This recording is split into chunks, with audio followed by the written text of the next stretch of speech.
महादेव इस दुनिया का वर्णन इस प्रकार करते हैं कि ये दुनिया दुखों से भरा हुआ है और इसलिए इस दुनिया का आनंद लेने और हमेशा के लिए आराम से रहने की आकांक्षाएं कभी मत खो देना। जब हम झूठा सोचते हैं कि हम कभी नहीं मरेंगे और नाम, प्रसिद्धि, पैसा, शक आदि खुशी के एकात्र स्रोत हैं जो आपके साथ कभी नहीं जाते।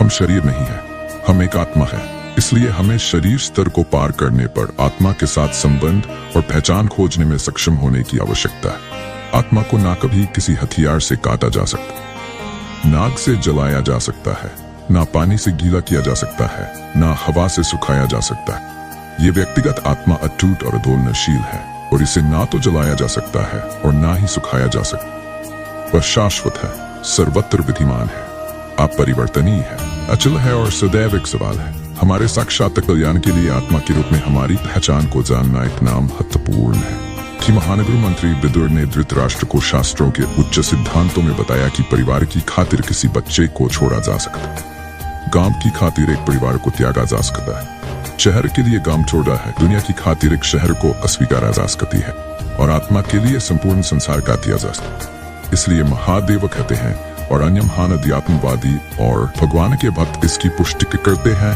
कि हमें आत्मा के बारे में सीखना चाहिए और स्वयं की खोज करनी चाहिए। यह बहुत महत्वपूर्ण है जो कि आध्यात्मिक प्राणी के रूप में स्वयं का ज्ञान में आधार तैयार करता है, जिस पर हम आध्यात्मिक रूप से विकास करना जारी रख सकते हैं। आप जानते हैं कि आत्महत्या कभी भी कोई विकल्प नहीं। इस शरीर तुम्हारा नहीं, यह आपको एक कारण से दिया गया है और शरीर के साथ आने वाली हर चीज को सहजता के लिए जाना चाहिए और उसके अनुसार व्यवहार किया जाना चाहिए। जब महादेव हमसे दुख और सुख सहन करने के लिए कहते हैं कि हम भौतिक वास्तविकता से परे और आत्मा में स्थित, यदि हम मरे नहीं हैं तो हम केवल मजबूत हो रहे हैं। महादेव कहते हैं कि हर मनुष्य को हमेशा अहंकार और क्रोध से खुद को दूर रखना चाहिए, क्योंकि अहंकार और क्रोध किसी भी मनुष्य के दिमाग को उसी तरह खा लेता है जिस प्रकार लकड़ी लगा। दोस्तों, अहंकार और क्रोध से वशीभूत व्यक्ति समाज में जहां भी जाता है वहां उसे दूसरों से परेशानी होती है, क्योंकि वह हर व्यक्ति में अपने प्रतिद्वंदी की भावना को देखता है, जिससे उसकी बुद्धि और विवेक की भावना खत्म होती चली जाती है। पर व्यक्ति को आत्ममंथन करना चाहिए, क्योंकि आत्ममंथन अहंकार को खत्म कर देता है। दोस्तों, महादेव कहते हैं अहंकार व्यक्ति को अज्ञानता की तरफ ले जाती है। इसलिए जीवन में सफलता चाहने वाले व्यक्ति को हमेशा अहंकार और घमंड से दूर रहना चाहिए। महादेव कहते हैं कि मनुष्य के निर्माण उसके विचारों से ही होते हैं और मनुष्य जैसा सोचता है वैसा ही बन जाता है। इसलिए हर मनुष्य को हमेशा सकारात्मक और अच्छे सोच के साथ अपने जीवन बिताना चाहिए। दोस्तों, अगर आपके मन में अच्छे विचार होंगे तो आपका जीवन भी अच्छा होगा, लेकिन अगर आपके मन में बुरे विचार होंगे तो आपके जीवन में बुराई की स्थिति बन सकती है। महादेव कहते हैं कि यदि हम अपने आप को बलवान बनाना चाहते हैं तो हमें अपने मन में ये जरूर सोचना चाहिए कि हम बलवान हैं, क्योंकि बलवान होने की सोच ही हमें बलवान बना सकते। अर्थात कोई व्यक्ति कमजोर या ताकतवर, बुद्धिमान या बेवकूफ, अच्छा या बुरा अपने सोच के कारण ही होता है। अगर हम अपनी सोच को बढ़ा ले तो ये दुनिया ही बदल जाएगी। महादेव कहते हैं कि हालत से डर और कायर था मनुष्य के वह दुश्मन है जो उसे सफल होने से रोकते हैं। अगर आपको सफल होना है तो आपको अपना आलस्य त्यागना होगा। अगर आप आगे बढ़ना चाहते तो आपको अपना डर छोड़ना होगा। दोस्तों, एक आलसी और भूख व्यक्ति ना अपने लक्ष्य को पा सकता है और न ही अपने सपनों को पूरा कर सकता, ना ही वह किसी युद्ध में विजय प्राप्त कर सकता है। इसलिए अगर आप अपने लक्ष्य को पाना चाहते हैं और अपने सपनों को पूरा करना चाहते हैं तो अपनी जिंदगी से आलस्य और डर को निकाल दीजिए, क्योंकि डर आपको वह सभी काम करने से रोकता है जो आप करना चाहते, और आलस्य आपको वह काम करने ही नहीं देना चाहता जो आप कर सकते। महादेव कहते हैं अपने आप को लगातार याद दिलाना महत्वपूर्ण है कि आप विषय लक्ष्य या उद्देश्य का पीछा क्यों कर रहे हैं।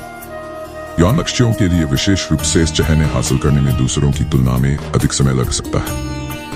बहुत प्रयास करने और वांछित परिणाम न देखने के बाद प्रेरणा होना सामान्य है। लाभों के बारे में खुद को याद दिलाना आपकी प्रेरणा को पुनर्जीवित करता है ताकि आप अपने उद्देश्यों को पूरा करने के करीब जा सके। हो सकता है किसी के लिए सबसे बड़ा मोटिवेशन सकता है, किसी के लिए सबसे बड़ा मोटिवेशन सपने हो, लेकिन क्या आपका ये मोटिवेशन उस समय भी बना रहेगा जब आपके सपने पूरे हो जाएंगे? या हो सकता है किसी के लिए सबसे बड़ा मोटिवेशन फेम हो, तो क्या बहुत फेमस हो जाने के बाद इस पर हमेशा मोटिवेट रहेगा? शायद नहीं। हो सकता है कि पैसा किसी के लिए सबसे बड़ा मोटिवेशन हो, लेकिन क्या बहुत सारा धन होने पर व्यक्ति हमेशा मोटिवेट रह सकता है? नहीं। सबसे बड़ा मोटिवेशन होता है मृत्यु, जो कि कोई तत्काल मोटिवेशन नहीं है। हमेशा के लिए क्या होगा अगर आप जानते हो कि अंदिन आप मर जाओ। हम हमारी जिंदगी सामान्यता इस तरह जीते हैं कि हम हमेशा ही इस धरती पर रहने वाले हैं। अगर हम हमेशा हर दिन इस तरह जी कि कल हम मरने वाले हैं तो इससे बड़ा मोटिवेशन कुछ भी नहीं होगा और इस तरह हम हमेशा के लिए मोटिवेट हो सकते हैं। आज के इस भागदौड़ वाली जिंदगी में हर व्यक्ति चाहता है कि हमेशा मोटिवेटर है और अपने लक्ष्यों तक पहुंचे, लेकिन मोटिवेटर है ना अपने लक्ष्यों तक पहुंचने और मनचाहा जीवन जीने के सबसे चुनौतीपूर्ण हिस्सों में से एक हो सकता। क्या आप भी चाहते हैं कि आप दिन प्रतिदिन अधिक प्रेरित महसूस करें, लेकिन सुनिश्चित नहीं है कि इस चिंगारी को वापस कैसे लाया जाए। प्रेरणा जीवन में कुछ हासिल करने की प्रेरणा है और ये निरंतर नहीं रहती, इसलिए इसे लगातार महसूस न करना एक सामान्य सी बात है। ये उन लक्ष्य को निर्धारित करने में आपकी मदद करने का एक महत्वपूर्ण कारक है जिन्हें हासिल करने की आपकी संभावना सबसे अधिक है। तो दोस्तों, ये वीडियो ही पर समाप्त होती है। आशा करता हूँ कि आप लोगों ने इस वीडियो से बहुत कुछ सीखा होगा। मिलते हैं लोगों से एक नई वीडियो के माध्यम से, तब तक के लिए बहुत हर हर महादेव।